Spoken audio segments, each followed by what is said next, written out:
parliamentary supremacy through enhanced performance and effective oversight. I would also like to share here that which my honorable younger brother Malik Ahmed Khan pointed out, after the 18th Amendment, I appreciate the Provincial Assembly of Punjab for bringing their rules and procedures in conformity with Constitution and all the constitutional and at par with National Assembly for effective parliamentary functions. There was a lot of difference between the rules we were following and what the provinces were following. We've learned through experience and practice, and they were kind enough to adopt, and I'm sure the other provinces are also looking at it. One of the major milestones of the 18th Speakers Conference was the creation of the first ever Pakistan National Group of Commonwealth Parliamentary Association. This will ensure better coordination within our respective legislators, paving way for the meaningful role in the Commonwealth fraternity. Dear guests, democracy across the globe are facing challenges of populism, polarization, and elite capture. As electorates' expectations surpass the executive's performance world over, the debate on good governance has taken the center stage, where executive's performance and Parliament's ability to effective oversight both remain under strict public scrutiny. This calls for wider public participation, private sector involvement, and inclusion of all segments of society, especially women, youth, children, marginalized community, and persons with disability at all levels of decision. In the National Assembly of Pakistan since 2014, we have introduced parliamentary courses which are being taught in many universities all over Pakistan. We have opened up the parliament to schools, colleges. We have, I think, exceeded about 3,000 internees from the National Assembly of Pakistan representing all provinces. We have also offered courses for other parliaments who have already undergone some courses to come to Pakistan Institute of Parliamentary Services to obtain whatever knowledge we have. It is this phenomenon of collaborative governance, ladies and gentlemen, which can enable our respective struggling democracies to win over the confidence of our electorate and at the same time check the onslaught of fake news and disinformation. My country, Pakistan, presents an ideal case study in this regard, where our nascent democratic order is successfully struggling to answer the challenges of poverty, climate change, digital transformation, public health on one hand, and confront the onslaught of digital decay by invoking the two fundamental dictums of collaborative governance, namely consensus building and collaborating network. On one hand, we saw the emergence of broader political coalition of more than 8 national and regional political parties joining hands to develop a national consensus to steer Pakistan through troubled times and succeed in restoring the national economy. On the other hand, national and provincial government has also succeeded in establishing strong collaborative network of civil bureaucracy, civil society, and communities for ensuring better service delivery mechanism. Since I am from Punjab and from Lahore, so let me first talk of Punjab, then I'll go to the other provinces. As we gather in the provincial capital of the province Punjab, let me begin by pointing to the exemplary path taken by the elected government here under the dynamic leadership of Pakistan's first ever woman Chief Minister. The provincial executive has taken some of the landmark initiatives. I will not be able to mention all of them. The list is a bit too long. Reaching out to the underprivileged, marginalized sections of society. These include unprecedented higher education fully funded scholarships for deserving youth, schemes for farmers, housing for homeless, and even scheme for the persons with disability.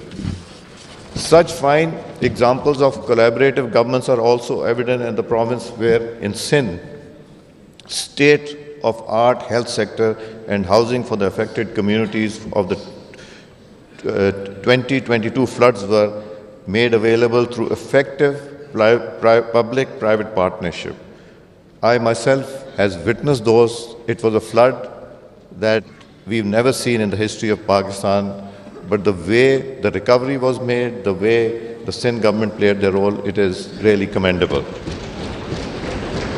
The province of Khyber Pakhtunkhwa, through its Ayaz program the province of Balochistan, through numerous schemes of IT-based service, delivery provisions of cost-effective solar panels to remote communities, addressing growing challenges of energy deficiency and expansion of mining industry on modern footing to provide job opportunities are a few examples which reflect the common resolve to reach out and serve the masses. When I talk of all provinces, it gives me great strength to know that there's not a single area where effective work is not being taken place. And I must not forget to mention Azad Jammu Kashmir and Gilgit Baltistan, where our two speakers who are representing them here are source of strength to the democracy and to the system we are in. Ladies and gentlemen, South and South Asia are vibrant regions rich in culture, economic diversity, ecological significance, yet we face common challenges that require a united response. We have many lessons to learn from each other, which can be replicated to get solutions to a common problem. A unique maternal health care of Sri Lanka that ensured world's lowest maternal and infant mortality. Salman Sahab, you are the Minister of Health. So I think Sri Lanka is a model where Sri Lanka has ensured world's lowest maternal and infant mortality, the sustainable living of combat environment threat to the Maldives, and the phenomenal technologies and infrastructure progress made by Malaysia present best international practices to be learned and replicated. We face common challenges that require a united response, whether mitigating climate change through transboundary water management, reducing economic inequalities, or responding to global pandemics. Our success depends on collaboration. And in this regard, parliamentary exchanges and interaction are the best available platform to ensure meaningful collaboration at the regional and international level. As elected representatives, we bear the responsibility of ensuring governance serve all citizens equitably and effectively. The challenges of poverty, climate change, digital transformation, and public health transcend borders and demand transnational cooperation. It is also the prime responsibility of the representative parliaments that it must not let anyone feel left out. Pakistan's federal and regional legislatures have further demonstrated this commitment to inclusive governments by establishing parliamentary forums like the Sustainable Development Goals Secretariat, which is established in the National Assembly since 2014. We have the Women's Caucus, we have the Children's Caucus, and we have the young parliamentarians who are below the age of 40. So I think we have a huge number sitting here who are ministers also to be part of that. It is a manifestation of a shared belief that our nation's economic growth must be inclusive, empowering, marginalized, and providing equitable opportunity to all. This morning, the Executive Committee of the CPA Asia took a landmark decision by instituting a permanent secretariat of the CPA Asia to be based in the National Assembly of Pakistan. This decision will bring discipline, institutional memory, and record-keeping to our fraternity in CPA Asia. On behalf of the National Assembly of Pakistan, I assure this August forum our complete consideration.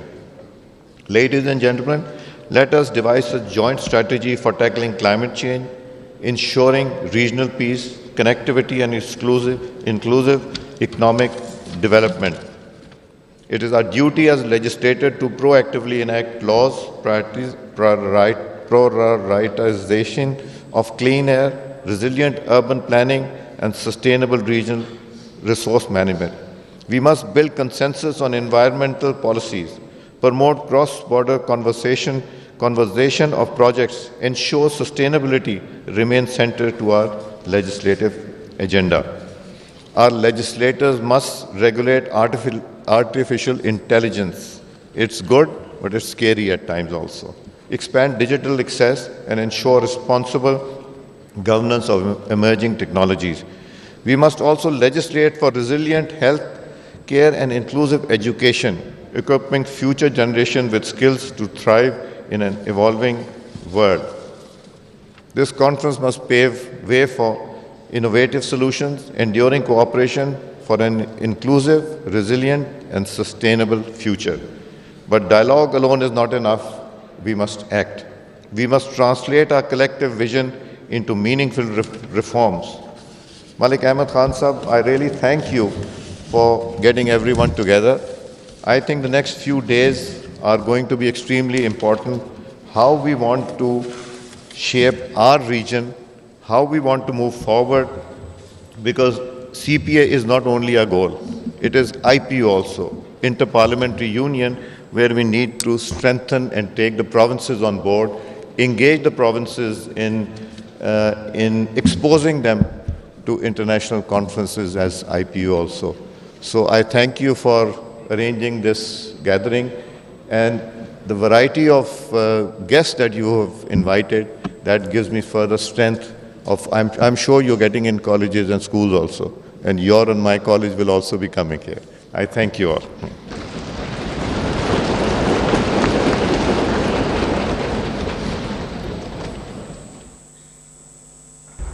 Ladies and gentlemen, distinguished guests, before the Secretary General announces the further